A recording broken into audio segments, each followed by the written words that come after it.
Em xin chào mọi người đang xem video. Hôm nay em sẽ chia sẻ đến mọi người một món ăn rất là thơm ngon và bổ dưỡng từ trứng. Đó là món trứng hấp. Nhà nào mà có trẻ nhỏ thì con của các bạn sẽ rất là thích món ăn này đấy ạ.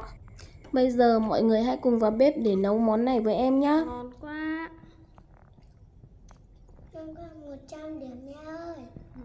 Cảm ơn con.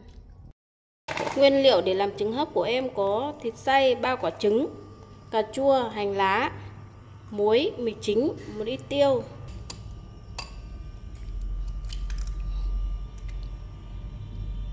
Dừng đi con.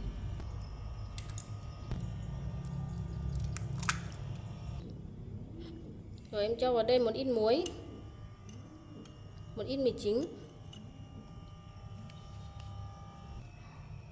Rồi mình sẽ đánh tan cái phần trứng của mình lên.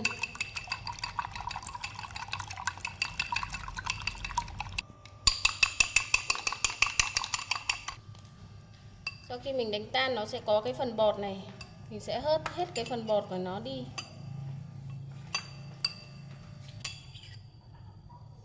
Rồi mình hớt hết cái phần bọt của nó đi nhé. Rồi em chuẩn bị một bát nước đun sôi, em cho vào đây một bát nước con ấy. Mình sẽ để cái tỷ lệ nước nhiều hơn cái tỷ lệ trứng của mình.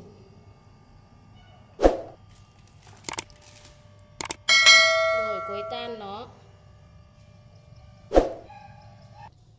Sau đó mình chuẩn bị một miếng màng bọc thực phẩm, mình sẽ bọc cái bát trứng của mình vào nhé.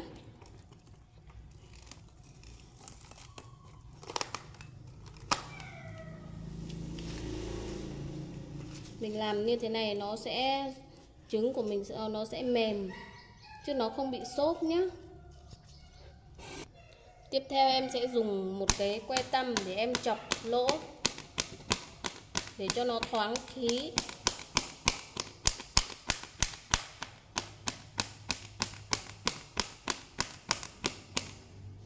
Rồi, bây giờ em sẽ cho lên bếp để hấp. Bây giờ mình chuẩn bị một xông nước để mình hấp. Em sẽ cho cái bát trứng của mình vào đây và mình hấp trong vòng 15 phút.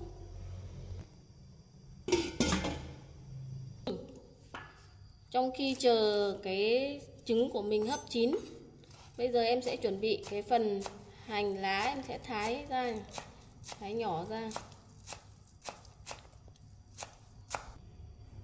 Cà chua em sẽ bỏ vỏ bằng cách lấy dao mình cạo quanh cái vỏ này nhé. Mình sẽ bỏ vỏ rất là dễ dàng mà không cần phải trùng nước sôi. Vỏ em sẽ thái hạt lựu để tí mình nấu nó sẽ nhanh nhừ cái cà chua của mình.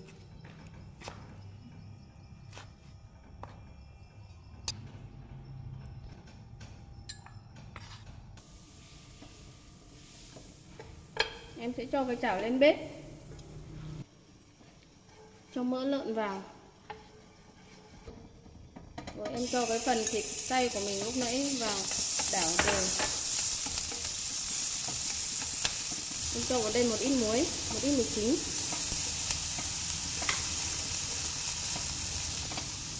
Cho vào đây thêm một ít tiêu. Rồi sau khi thịt chín tái thì mình sẽ cho cái phần cà chua mình vào, mình đảo cùng để cho cà chua của mình nó nhuyễn ra, nó quyện với cái phần thịt băm này. Rồi mình thêm vào đây một ít nước và nấu cho nhừ cái phần cà chua của mình đi.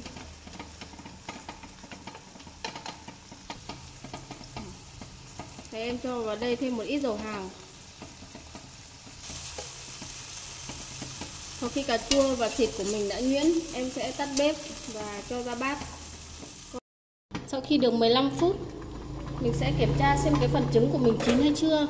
Rồi em sẽ bỏ cái phần màng bọc của mình ra.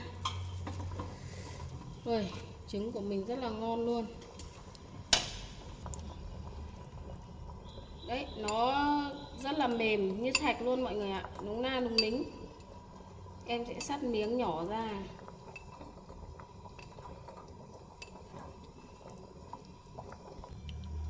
Sau đó mình cho hết cái phần thịt băm của mình đảo lúc nãy vào. Phần thịt với cà chua của mình đảo lúc nãy vào.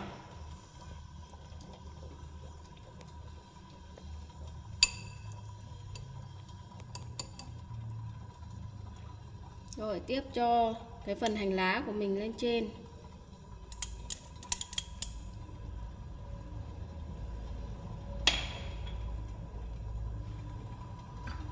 Đậy nắp để trong vòng 1 phút cho nó chín cái phần hành của mình đi. Trứng của mình đã được và bây giờ em tắt bếp. Đây, bát trứng rất là thơm ngon. Và bây giờ em sẽ xúc cho mọi người xem cái phần trứng của mình nó mềm đến mức nào nhé.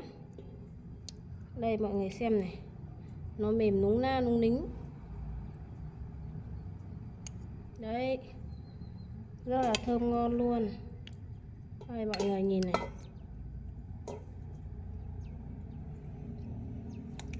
Mềm hơn cả thạch. Cái này trẻ con, nhà ai có trẻ con sẽ rất là thích đấy nhé. Đây em cho con trai em ăn thử nhé. Thấy mẹ nấu kêu ngon quá cho con ăn thử. Rồi. Mềm không con? Có. Ngon không? Có. Em rất cảm ơn mọi người đã xem hết video của em. Nếu như mọi người thấy thích, mọi người nhớ cho em xin một nút like, share và đăng ký kênh. Mọi người có thể ấn vào chuông thông báo để có thể nhận những video tiếp theo của em. Còn bây giờ em xin chào và hẹn gặp lại mọi người ở những video tiếp theo của em ạ.